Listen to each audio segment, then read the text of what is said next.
Welcome to How to Build a Tent, the podcast on how to make you successful. My name is Matt Williams. Thank you for listening to the show, sharing the show with a friend, tagging a friend on the social media sites. We are live streaming back 12 p.m. Pacific. Again, now that we have video, we are also on YouTube.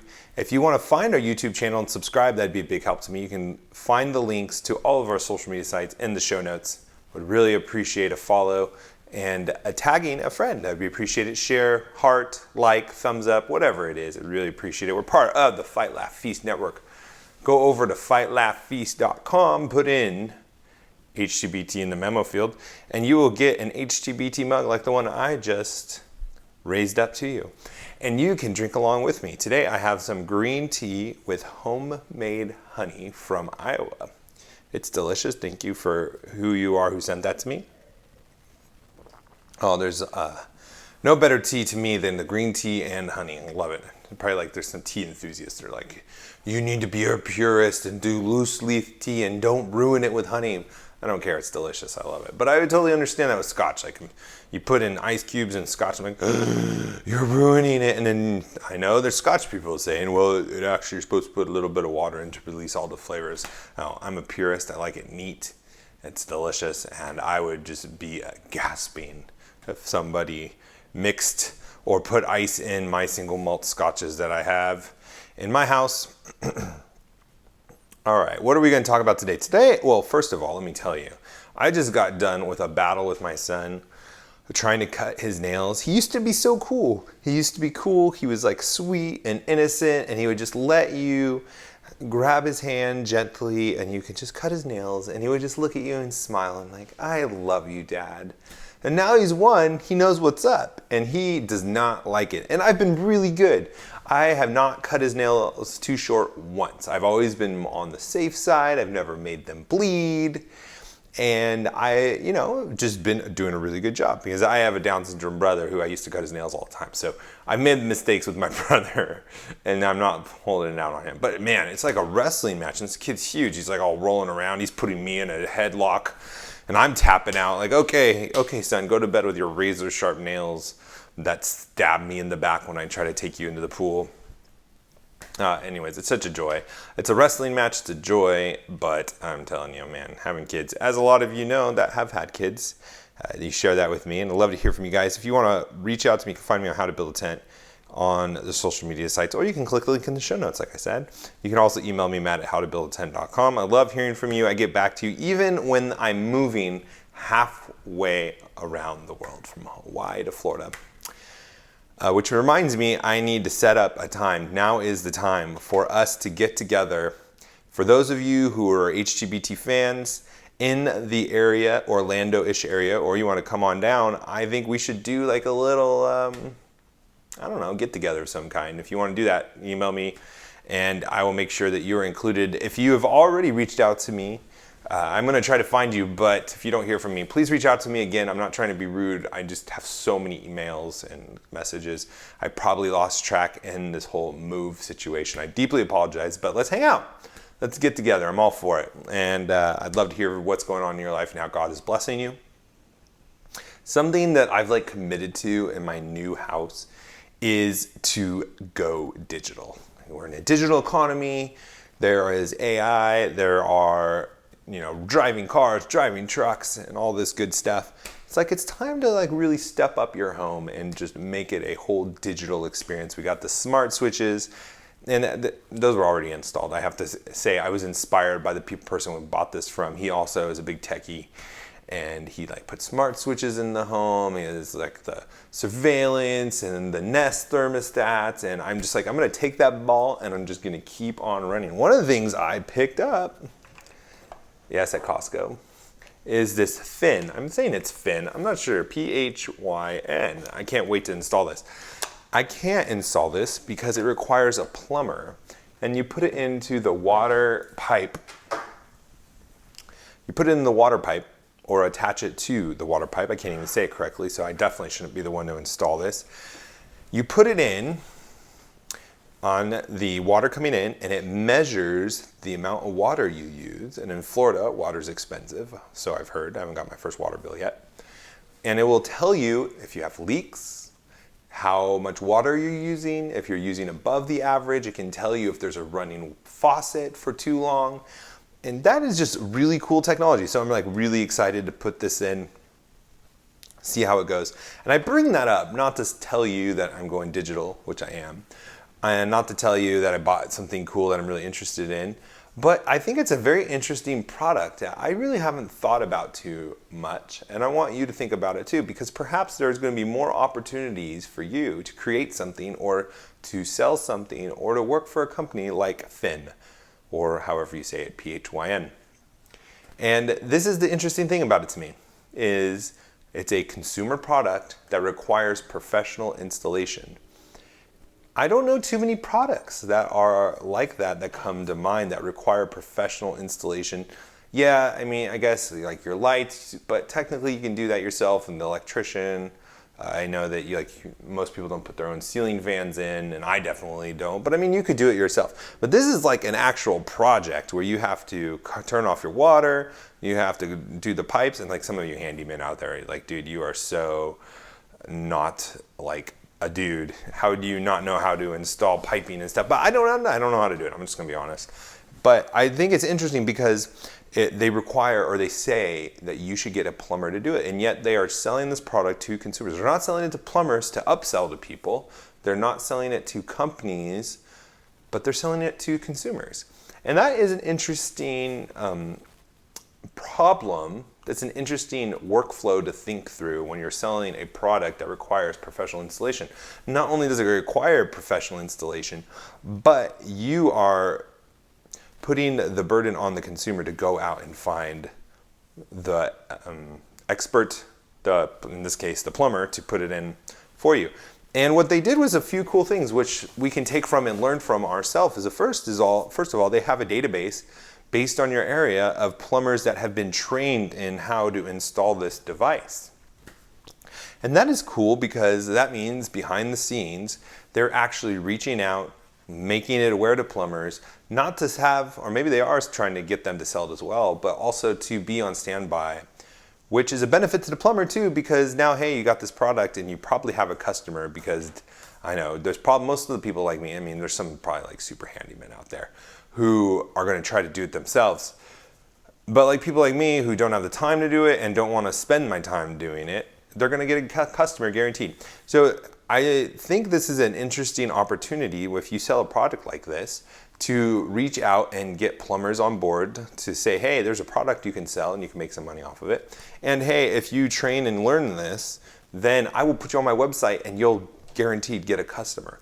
I think that was really cool. And then also, you really need to have detailed instructions for a plumber that you haven't trained as well. And they did a good job of going through the instructions, showing pictures, having a checklist. Like, these are the things you need to explain to your client. The water is going to be turned off for 2 hours. You're going to need the Wi-Fi password. You're going to need to be able to connect while you're putting this together, and all that great stuff. So I'm really looking forward to this. It looks like a really cool app. I can't wait to see all that it does. I hope it works, because one of the things that I do have on this is a water filtration for the house. So all the water that comes in is getting filtered. But also, something weird about Florida, or at least it's weird considering that I've only really mainly lived in California and Hawaii, is that there's 2 different water pipes that come in. There's your sewage and water, which you get charged for sewage as well, and then there's just the water that doesn't get charged for sewage, and I guess that's for like your sprinklers and your what's the word for it?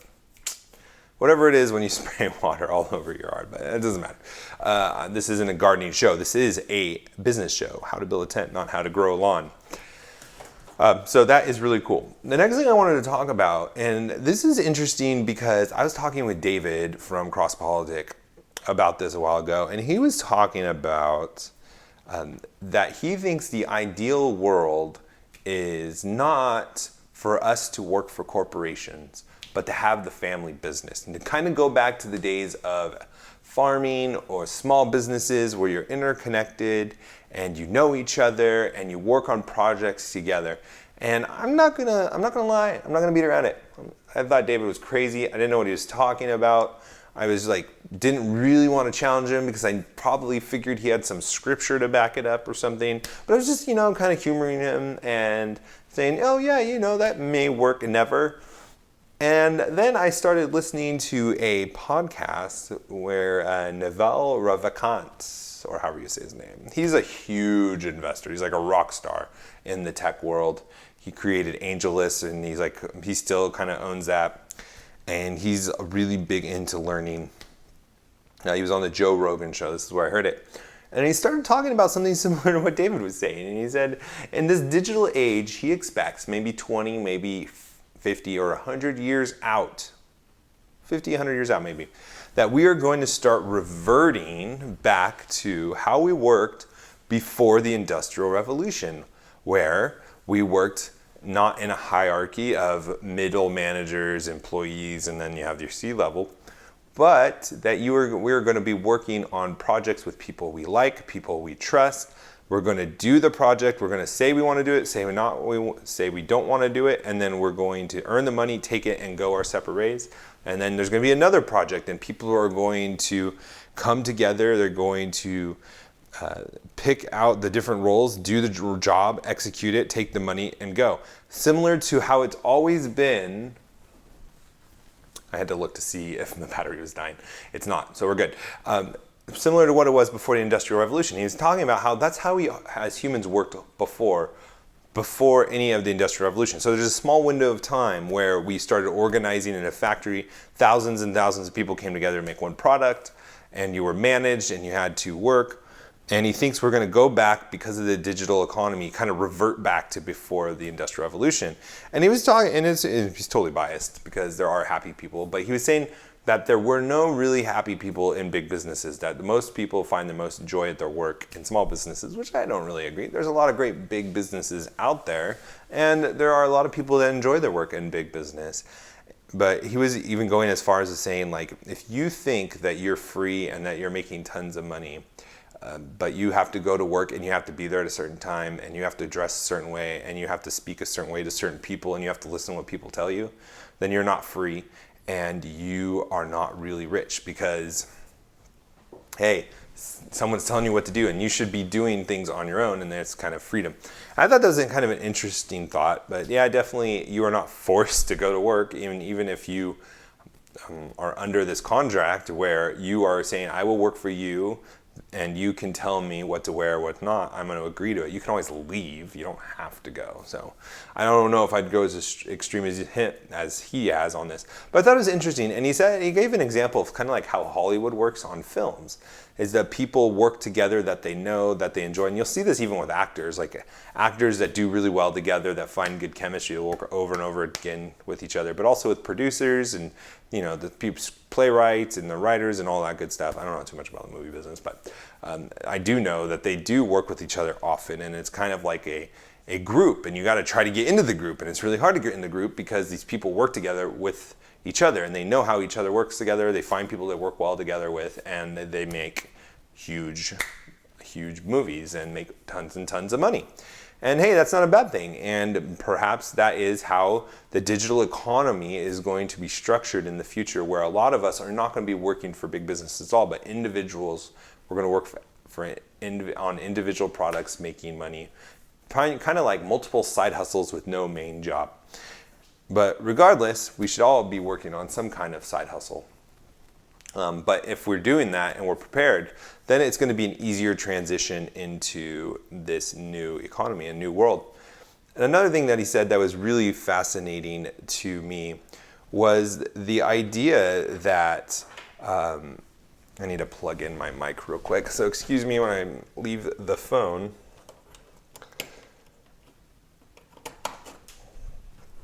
There we go. He was also saying that there's always going to be new jobs created. And we talk about this a lot, how there's going to be jobs displaced. And it's definitely true. And he wasn't arguing that. But he was saying there's always going to be an infinite amount of new jobs created because new technology, new innovation is going to create new jobs. And I totally agree with that. And I feel like I've been emphasizing the need that jobs are going to be replaced, which they are. But on the flip side, the positive side of that, which I should be positive about, is that new jobs are going to be created. The question is how long is that transfer going to happen? The longer it happens, the more painful it's going to be. The quicker it happens, the better it's going to be. And he just talks about his own philosophy of learning, always looking to learn, which I thought was really great. And he also said, which was another great point that I really admired about him, was he doesn't care about reading the number of books. Like, I don't care about the number of books I read, he said. I just want to get the concepts and grasp them, and then I can move on. And that's, I know, like that's taking the fun out of books. And like, I'm not saying you should not read books. But he said this other point that was really solid too, is that I would rather read 100 books that are really good over and over again instead of tens of thousands of books, because a lot of books have garbage in them. And I think that was really wise. And I really like that because it's so easy for us to show like we're like really intelligent and like be like showing off that we've read all these books and like look at all these books behind me, and there's like not one book behind me because I'm still unpacking. But we want to like show off about that. And he just isn't even about that. And I love that. Like, we shouldn't be about doing things to make ourselves look good. We should be doing things to better ourselves, to better serve and provide value, to be obedient, to be good stewards. But we shouldn't be doing things just to show off. And like this book example is so great. Like, so what if I don't finish the book? If I learn some great things from it and I don't feel like I can learn any more, why would I spend more time just to finish it, to say I finished the book? It's insane. But yet we do that because we want to say we finished the books. So I thought that was just a fantastic point all the way around. And the last thing I wanted to talk about, which was an interesting question that I was pondering around, is when is it right to do wrong? When is it right to do wrong? And an example of this would be when David and his men were hungry, Jesus was talking about how they ate the showbread, which was unlawful. It was wrong, but it was right, Jesus was citing. And it had to do with the Pharisees challenging Jesus on eating on the Sabbath day, which again was unlawful. So there are clear cases of when it is right to do wrong. And this is in the context, we're talking about business, investing, finances, is when is it okay for us to do something that breaks company policy? Or when is it okay for us to do something that we might say normally that's not the right thing to do, but when is it the right thing to do? And I remember hearing some people that are really smart grapple with that. And they grappled with it because they had no standard. They had no foundation. They were very subjective people that believed that, you know, what's right is right for you is right for you, and you know, what's right for me is right for me. And there was no standard to draw on. And even when you are saying like, when it's wrong to do something, when is it right? And they just really didn't have an answer, and they kind of just started talking and going around in circles because they didn't have an answer. How can you have an answer when you don't have no standard, when you don't understand where right and wrong come from? It's very interesting. It's just like when you talk to people about love and you get people to try to define what love is. When they don't know the Bible and they don't see the description of what God lays out what love is. Love is laying down your life for somebody else. Love is patient, kind, you know, all those fruit of the Spirit. And feelings and all those things. But there's an actual tangible list of what love is and what love isn't, which is very unpopular for us to say in this world. But here is my answer. If I was in this room with these guys smoking cigars, drinking some scotch, and I would be listening a lot because they're really intelligent people, and I don't like to talk when I'm around intelligent people because I sound stupid. But I was just taken back with how they did not have an answer. And this is what answer I want you to have too. And I hope that you've already like kind of thought through and jumped to your mind and you're like, I don't even know why I'm listening to this podcast. I already know the answer to this. But this is when it is right to do wrong, in my opinion. It's when doing the wrong thing or breaking the policy or breaking the law, I guess, even in this case with like the showbread and the Sabbath, are you doing it to love others or are you doing it to love yourself? And I think so far in my life, I know that this has never steered me wrong. When I will break protocol, when I will break policy, when I will do what people don't want me to do, when I'm doing it because I'm loving them, it always works out. When I'm doing it to love myself, to get something I want, to get away with something so that I don't get caught, so I can better myself, it always gets me in the end. But when I have that heart where I'm loving people and trying to do what I think Jesus would do in a situation, then even when I'm doing it wrong, I'm doing right. And I think that's the biblical message of what Jesus was talking about with the Sabbath, what he was talking about as the example, the showbread with David.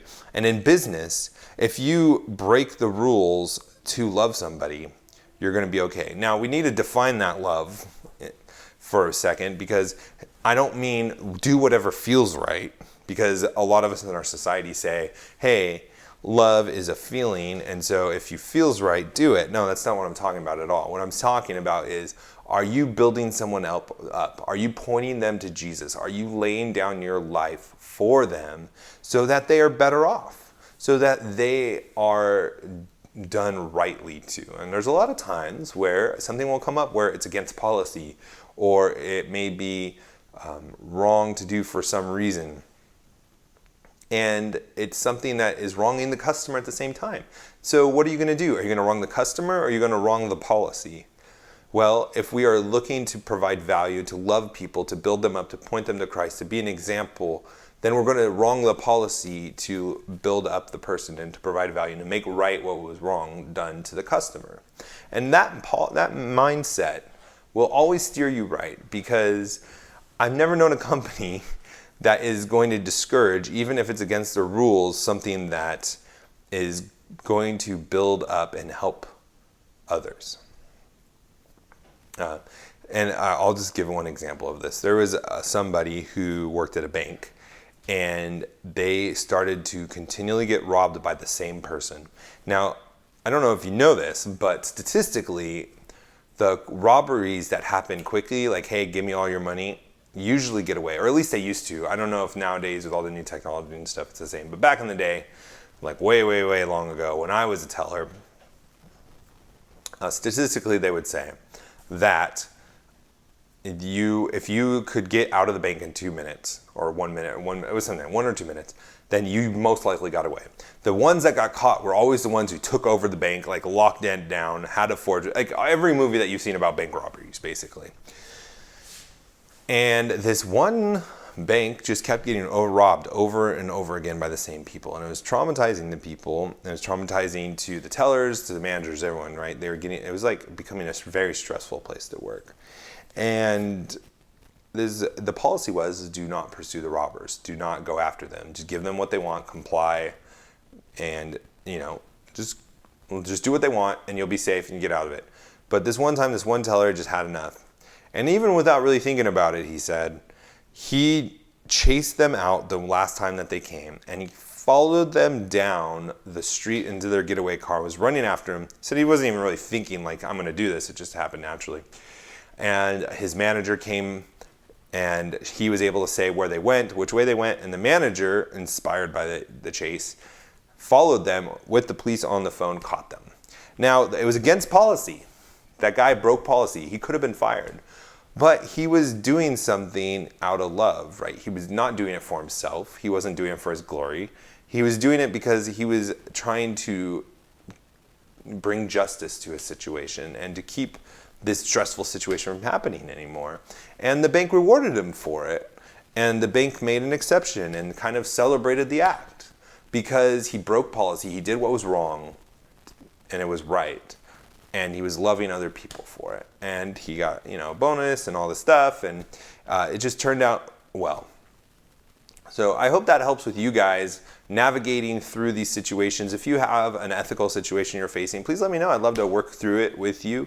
If you have any questions about anything else, Matt at How to Build a Tent, or you can find me on the social media sites on the links in the show notes. Please give me a follow, How to Build a Tent. And now let's go out and be successful together.